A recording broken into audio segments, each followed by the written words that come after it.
Good afternoon, everyone. Thank you for joining us for the third installment of our Reliability 101 and 201 webinar series. Today we've got Blake Ioni, one of our OMP compliance engineers, here to talk about compliance monitoring. Before we get started, we have just a few things to go over. First, as always, what you can see up on your screen right now is our antitrust admonition.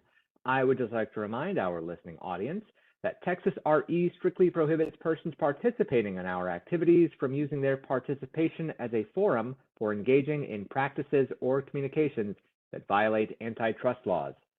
Texas RE has approved antitrust guidelines available on our website, and if you believe that antitrust laws have been violated at one of our meetings, or if you have any questions about the antitrust guidelines, please contact our general counsel. Notice of this meeting was posted on the Texas RE website, and this meeting is being held in public. Participants should keep in mind that the listening audience may include members of the press, representatives from various governmental authorities, and industry stakeholders. There are other outreach events occurring throughout the ERO even as we speak. NERC is holding its inverter-based resource webinar series, the next session of which will be held today right after this one. So go get a drink, get ready after you're done with this, and go check out their second session of the inverter-based resource webinar. Then next week on July 12th, RF has their technical talk with RF. And then on June 29th, MRO will be hosting its regional summer assessment webinar. All great things that I encourage you to check out. We will be using Slido today, and to get into Slido, go to sli.do or slido.com and enter today's participant code, which is, as always, TXRE. And if you do all of those things, you will find our first Slido question of the day: why does compliance exist? And we do have the profanity filter turned on, folks, just a heads up. Without further ado, I will turn it over to Blake. All right, thank you, Thad. Like Thad said, I'm Blake Ioni. So I've worked at Texas RE for a little over 3.5 years now. I'm one of the operations and planning engineers here. And then prior to my work here, I used to work for the Public Utility Commission of Texas in the infrastructure department. Got a little bit of time for the Slido question here. All right, safety, reliability of the grid. Ensure things are done right. I like that one. Checks and balances, yep. Mitigate risk, yep. All right, so a common theme here, reliability of the grid, that's the biggest one. America, okay, that works too.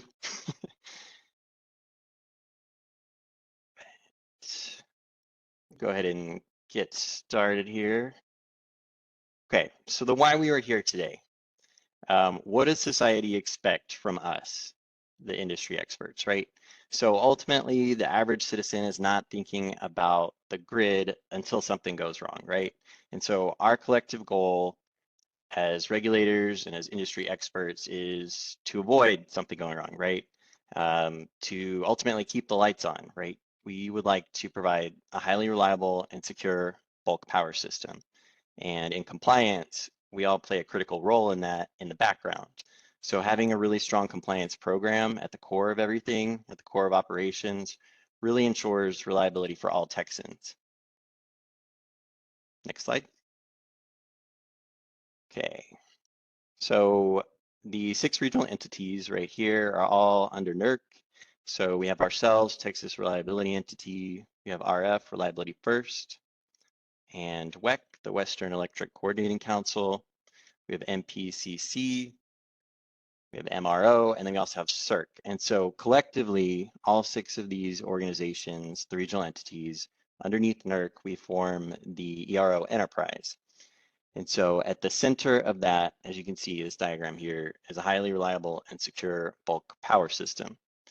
So one of the main ways that we achieve this goal is through collaboration with the industry experts, you all. And then on our end, we strive to maintain our independence and objectivity as regulatory agencies. And we also seek out and try to retain the top talent and expertise in the industry. All of this combined, that falls under, as y'all are probably aware, we've moved towards a more risk-based approach, a risk-based program here. in the ERO enterprise. So we are focusing on the standards and the issues that pose the greatest risk to the reliability of the BESS, the bulk electric system. Again, all of this feeds into the common goal of securing the grid here. Next slide. All right, the rules of the game. So first and foremost, we have our rules of procedure, right? This governs the majority of what we as regional entities do, as well as what you all as the registered entities must follow. So the ROP, rules of procedure, that covers definitions, registration, oversight, any penalties that may be assessed, and a number of other topics, including how us, the regional entities, must fulfill the compliance program, the requirements for us. So as regional entities, we too get audited. So we are governed by NERC. And so at least every 5 years, the regional entities are audited. We actually just had an audit last year, 2022. And another rule of the game is the implementation plan. So the ERO enterprise has a compliance monitoring and enforcement implementation plan that it rolls out each year. And within this plan, there are certain focus areas and priorities that pose. So the ERO enterprise has determined these are the biggest risk to the BESS for that particular year. So this is not comprehensive, but some of the 2023 focus areas are inverter-based resources. So like Thad mentioned, there's a NERC webinar series this summer, and those are recorded as well, I believe. So those will be good to check out. Another focus area in this implementation plan is cold weather response. And then, as y'all are probably aware, there's been a heavy focus across NERC in the regions on facility ratings, so the FAC 8, FAC 8 5R6 ratings. And again, these show up in a number of different standards that could be on your engagement. So that includes PRC 24.3, and then FAC 8.5, like I just mentioned, and then EOP 11.2. You may not necessarily, as a registered entity, you may not necessarily be audited on one of these priorities, even if you do have an engagement this year. But as an entity, you should be aware of them. I'd encourage y'all to read through that plan and assess your own program internally for how well you're meeting the best practices and implementing some of those items within the plan, right? Because those are the top risk elements that we as an ERO enterprise have seen. And of course, we have our bread and butter here. So that's the reliability standards. So there is a link here. You're probably familiar with a lot of the more common standards like PRC 5.6, protection maintenance, as well as facility ratings, the FAC 8. But there are 80 to 90 standards in total. So it's next to impossible to memorize them all, right? So NERC has the one-stop shop tool available on its website. It's really useful. It includes the background on a lot of the standards, how the project was developed, and a lot of comments from industry as well. So I'd refer to that. And Rachel Coyne, one of our fellow employees here at Texas RE, she did a recent presentation that has more information on this in the one-stop shop. So I'd encourage y'all to go to our website and check that out for further information. Next slide. All right, so compliance at Texas RE. So there are 3 main departments that fall under compliance at Texas RE. The first one would be operations and planning. So that is my group. We report to our manager, Mario de la Garza. And we are also reporting to Director Curtis Cruz. Y'all are probably familiar with him. If y'all do have an OMP question here, prior to an engagement, if you're uncertain on a particular standard or you have a scenario you want to run by us, we definitely encourage y'all to be proactive. Definitely reach out to us and we'll try and answer your question. We'd much rather see some something proactive or have y'all reach out to us before an engagement instead of potentially finding a problem during an engagement, right? The second department would be risk assessment. So as the name implies, this team is focused on determining what poses the biggest risk to the BES and assessing that risk, talking to management. They determine the scope of upcoming engagements based on the biggest risks. They do also provide sampling recommendations. And then of course, the engagement team utilizes that information and then also comes up with additional sampling as well during many engagements. And lastly, the third department is our CIP department, Critical Infrastructure and Protection. So these are our cybersecurity folks.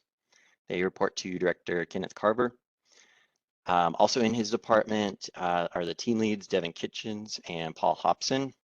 So Kenneth's team is really knowledgeable. And again, just to stress, if y'all have a cybersecurity question or you're unsure about one of the CIP standards, you're not on an engagement, just reach out to that team proactively. They'd be happy to try and help. And right, you should be coming up with questions too during the regular course of your program as you're evaluating it. And hey, what is the best practice here, or how can I improve this area?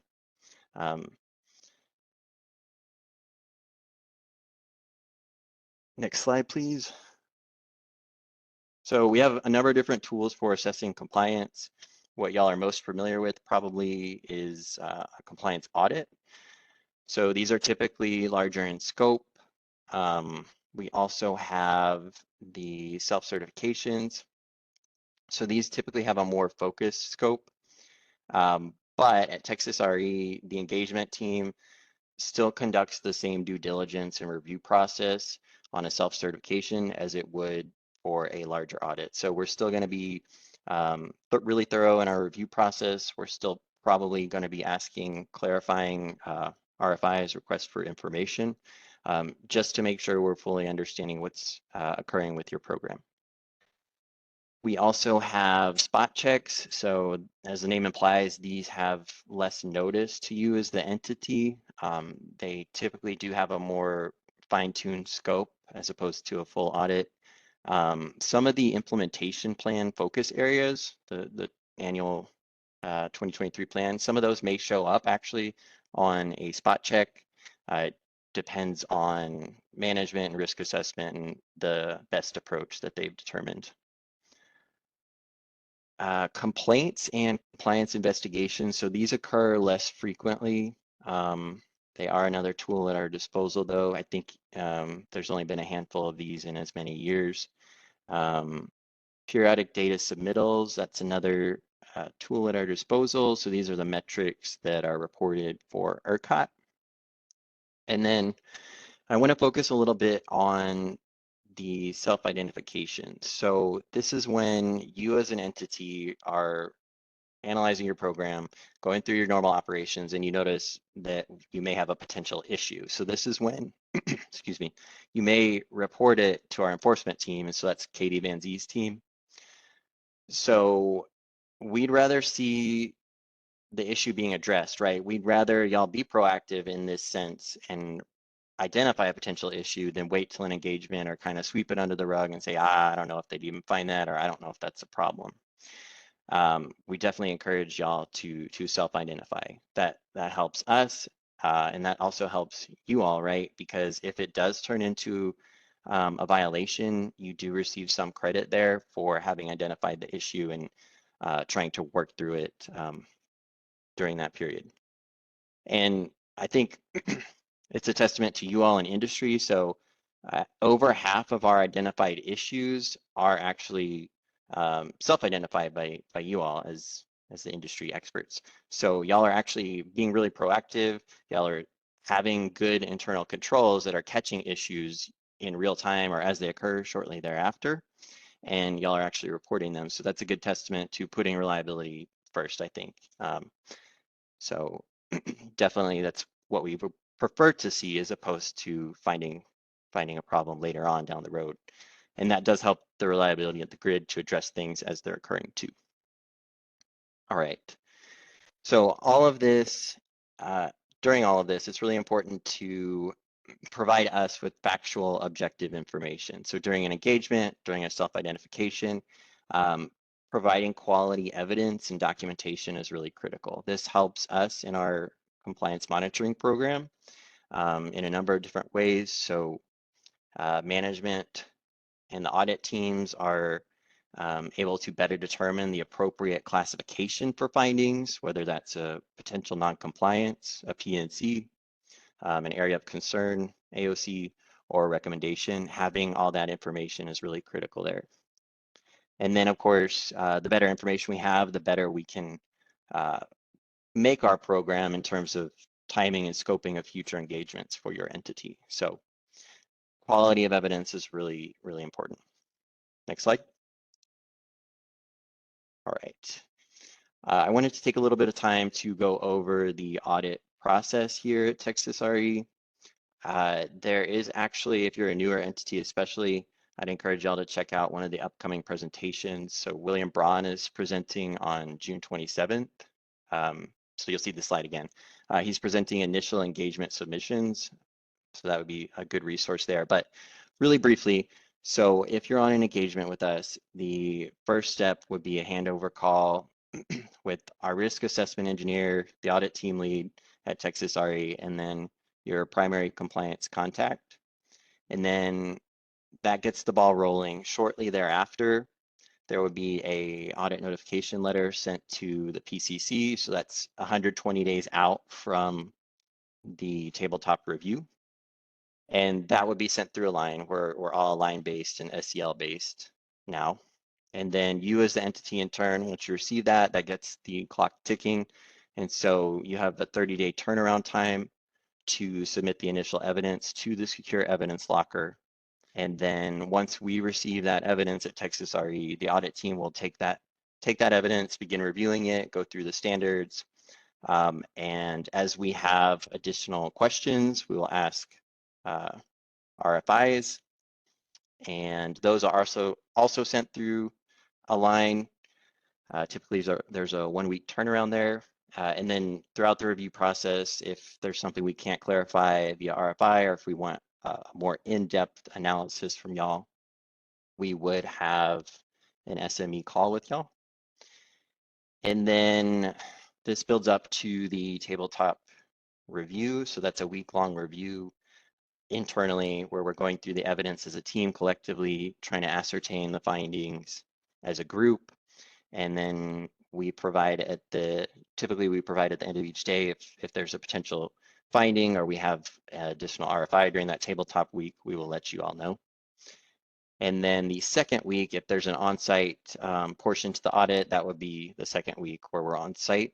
And if not, we will have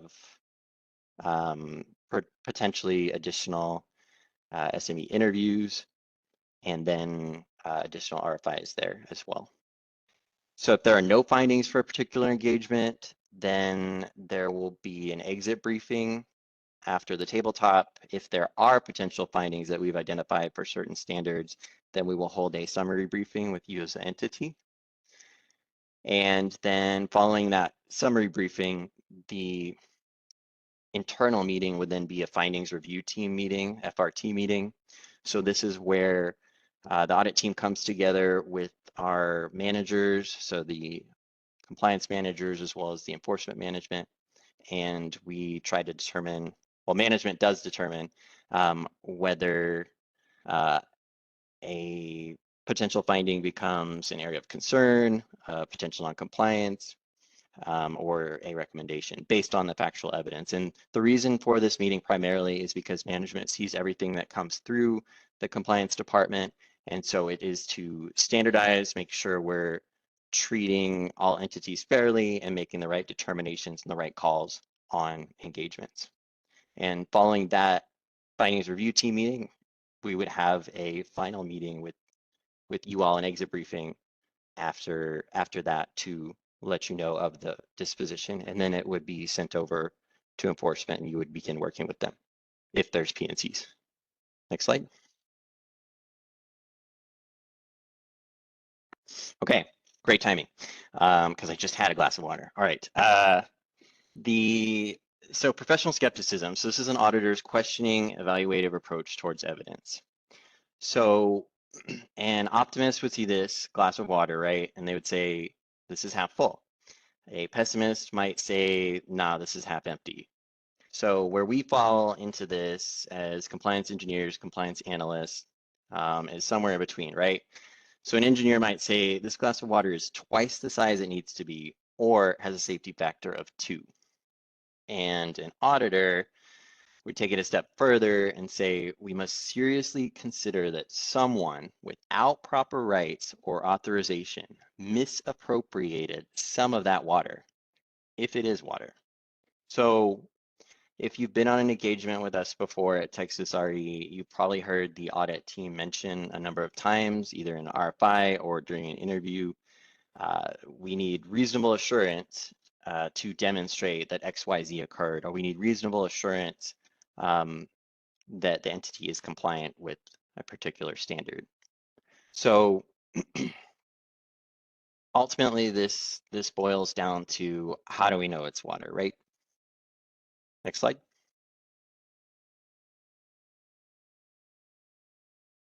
Okay, so we have another audience participation.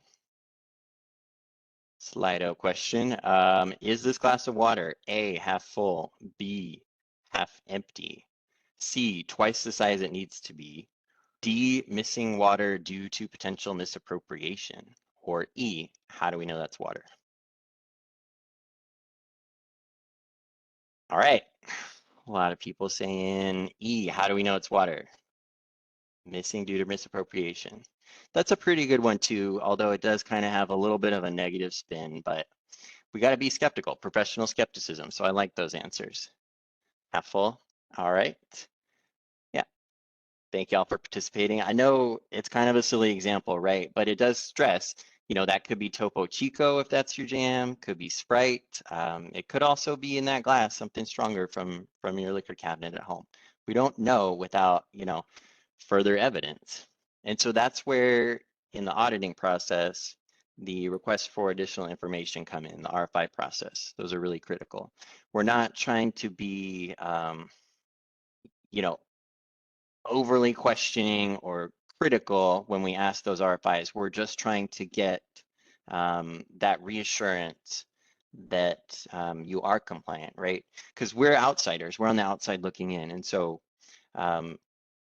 quality, this goes back to the quality evidence that we need to get that reasonable assurance. All right, next slide. Okay. So the top 10 standards for 2022. So these are the standards that had the most discoveries last year. So as you can see from the top of this list, SIP3 so security management had 15 discoveries last year. And then second here would be PRC5, so protection and maintenance, that had 13 discoveries. And that does make sense if you think about it, right? If you're familiar with PRC5, it is kind of a beast of a standard there. There's a lot of different, obviously a lot of different equipment, a lot of different documentation that goes into being able to demonstrate that you're compliant with that and hitting those maintenance intervals and the implementation percentages. Wanted to also highlight here the FAC 8 portion. So again, like I mentioned earlier, facility ratings have been a big push the past 2 or so years across the ERO enterprise. There were 8 discoveries, as you can tell, last year alone. This, if I had to guess, it may be similar this year. I don't have those numbers, but I'm not certain. But I mean, this is another crucial standard, right? It's in the implementation plan. If you haven't had a facility ratings self-certification, or it hasn't been in scope in your engagement in the past year or two, it's very likely you will have one soon, because it is one of the items that is deemed most critical for the reliability of the BES. And then rounding out the list here is SIP 10, so baselining. So there were 7 discoveries last year. I just want to clarify here, I keep saying discoveries, so these did go to our enforcement department as potential violations. It is possible that some of them ultimately became compliance exceptions or dismissals. However, by and large, these are the top issues that we have seen at Texas RE most recently. Next slide. All right, another Slido question, if y'all are still with me, hopefully. So what do you think is the main reason that standards are violated?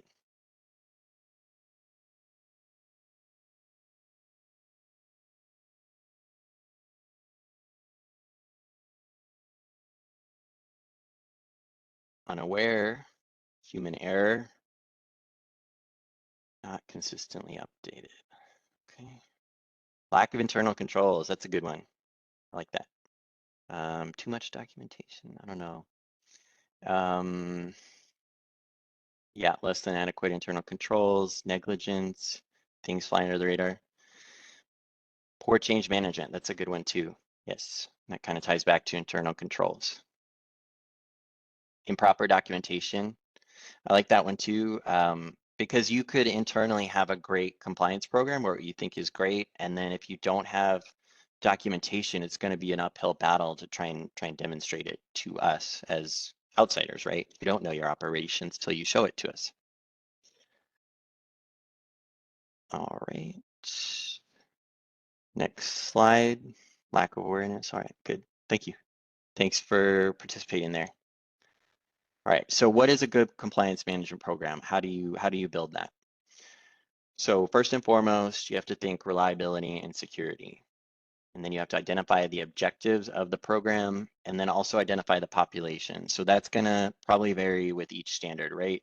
So for facility ratings, you're gonna have to define your facilities really clearly. And then if it's a PRC 5 standard, defining those facilities obviously, and then the different components within those facilities.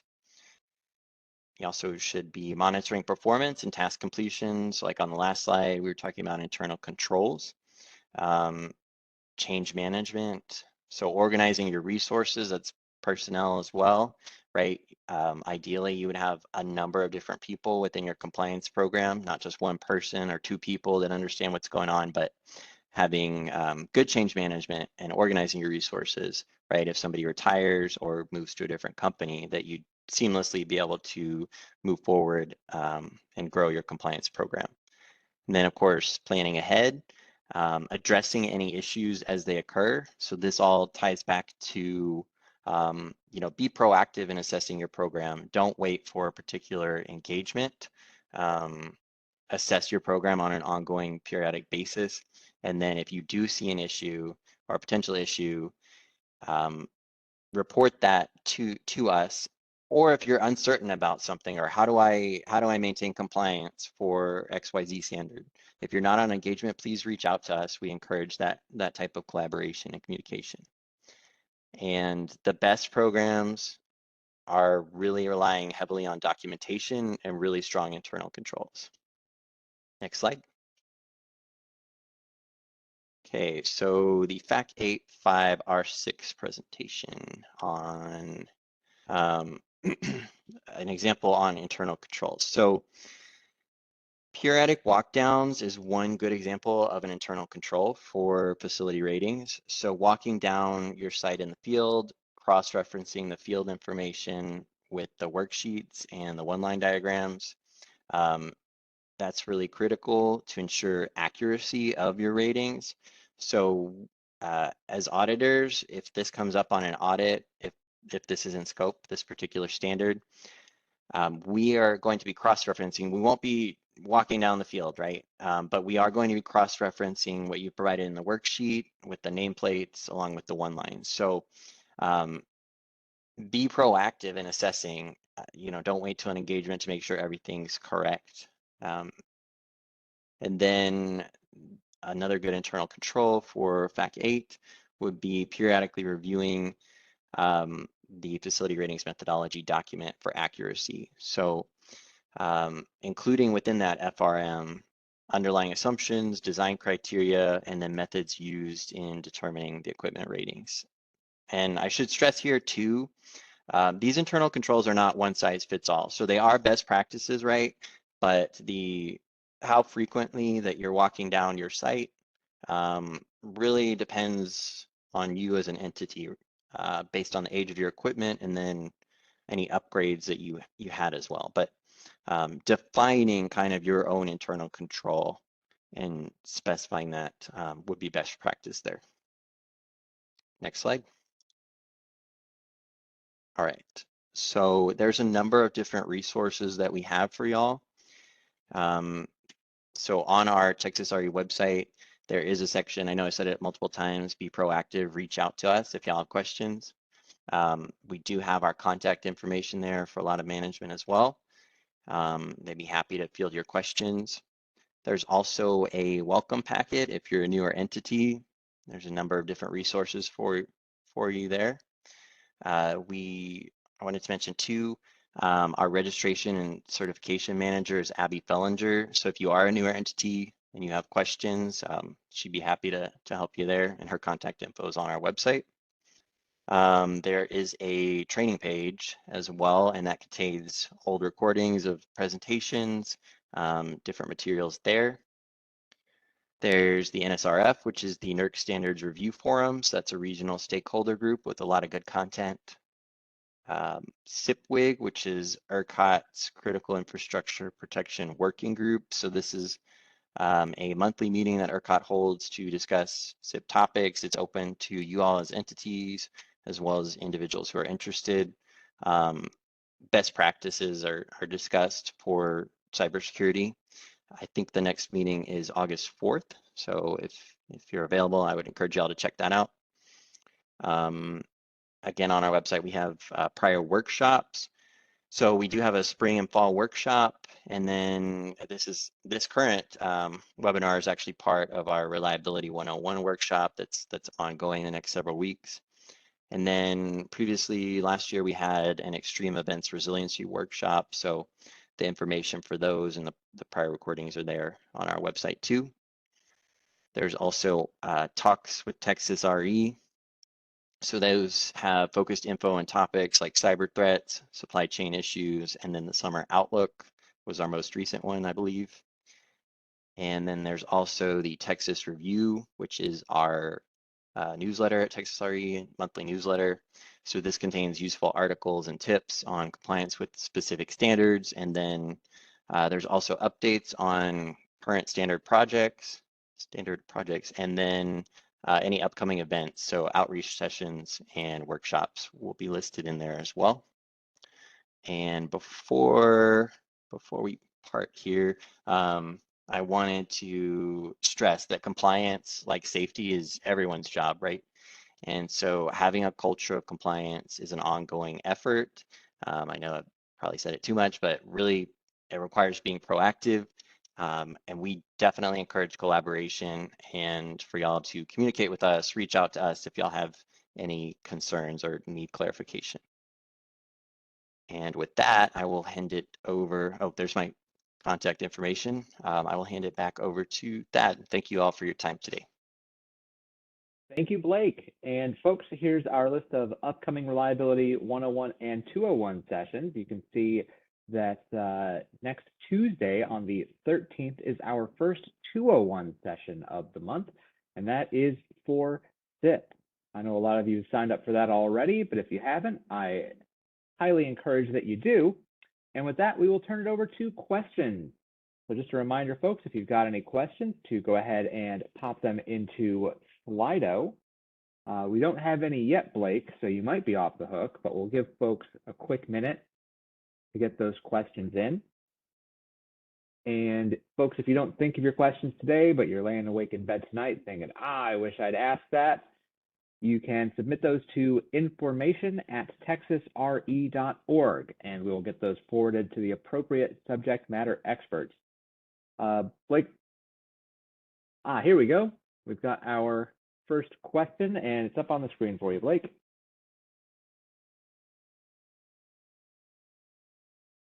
All right. In your opinion, what is the most common failure point for FAC 8?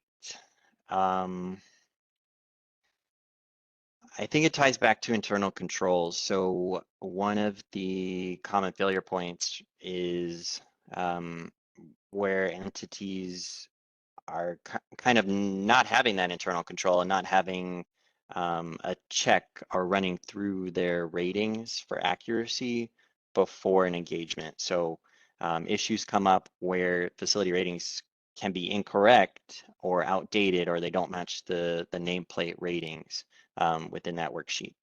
So I think that's one of the more common issues that we see.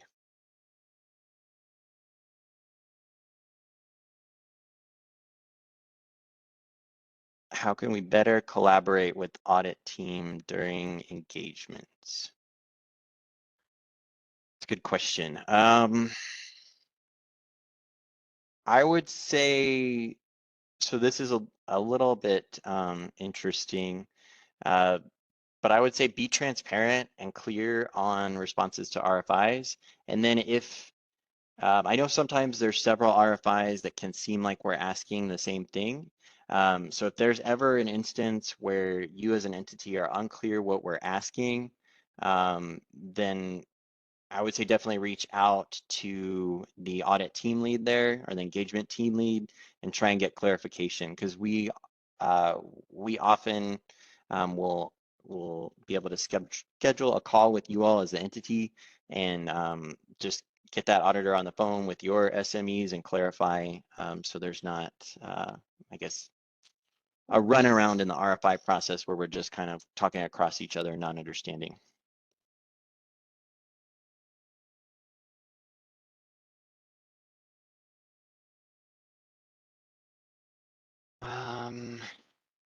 Have there been many, if any, PRC 27 failures so far? So a theme that we're seeing is that entities are not responding to the neighboring entities' request for coordination prior to implementing those protection settings. So per the standard, you do have to get that confirmation from your neighboring entity before you confirmation of no issues or work out the issues.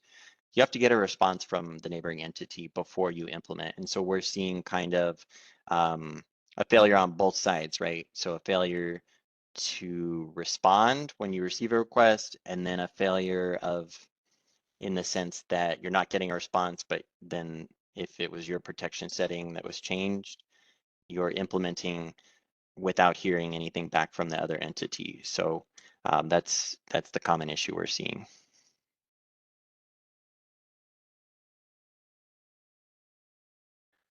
Are self-identification and self-reporting the same thing?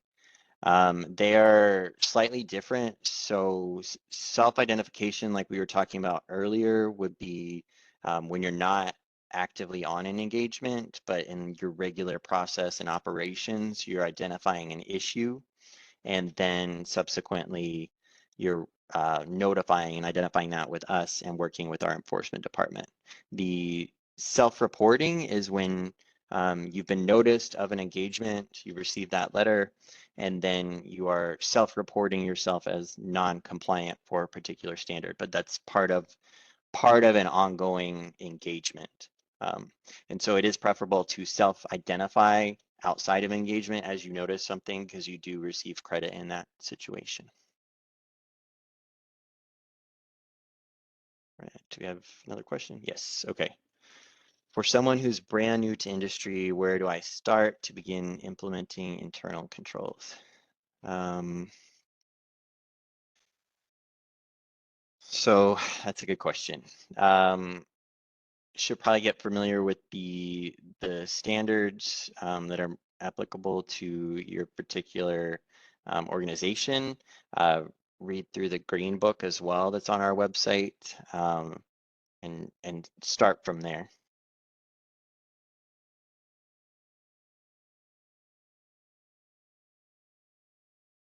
All right. When an entity has a different interpretation of the standard requirement part, etc., what could help an entity to communicate their stance? I think so. There are several ways that this could occur. So if you're, so one of the ways is I guess prior to an engagement, right? And that's where kind of when NERC is developing the standards, there's a review process there where industry can comment. But then if you're on an engagement, you have a different interpretation than the audit team, that will come up in the regular process of an engagement when we're discussing items with you, when we're interviewing your SMEs, so y'all can bring it up then. And then also in our process, there's a part built into this. So if you had a particular, if you had a potential finding, right, and we've told you that on the summary briefing, then between the summary briefing and our internal findings review team meeting, we encourage y'all to provide additional evidence if you have it, but then more importantly, you have a chance to provide a narrative response for that particular finding and upload it to the secure evidence locker. And then we on our end, we provide that narrative response of your stance and what you believe the standard interpretation is. We provide that to our management as well, and that way they have the big picture information, and they can proceed to make the best determination on if something's a finding or not.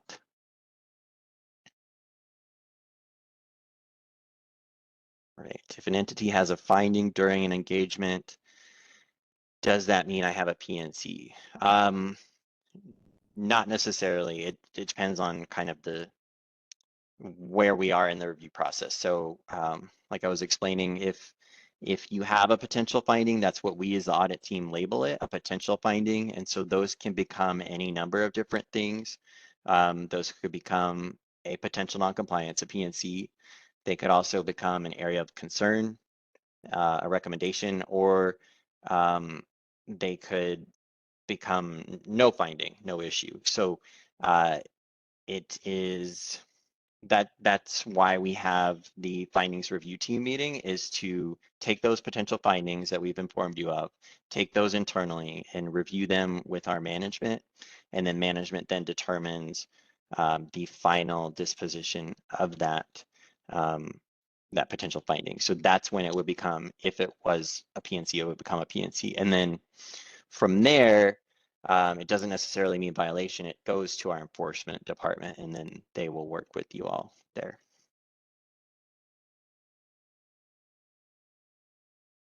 Blake, thank you so much. I would like to add one thing to the questioner who inquired about implementing internal controls if you're new. If you go to our training page at texasre.org and look under our workshops, our spring workshop was, which we recently held on April 27th, the theme was internal controls. We've got the recording and the slides both posted. We've got a number of excellent presentations, including implementing internal controls and best practices for new generators. So I strongly encourage you, if you're interested in internal controls, to go check that out. Blake, thank you so much. Excellent job. Folks, thank you for joining us today this afternoon. Like I said, our next Reliability 201 session is going to be on the 13th at 1:30 p.m. Central. So do be sure to join us. We hope to see you then.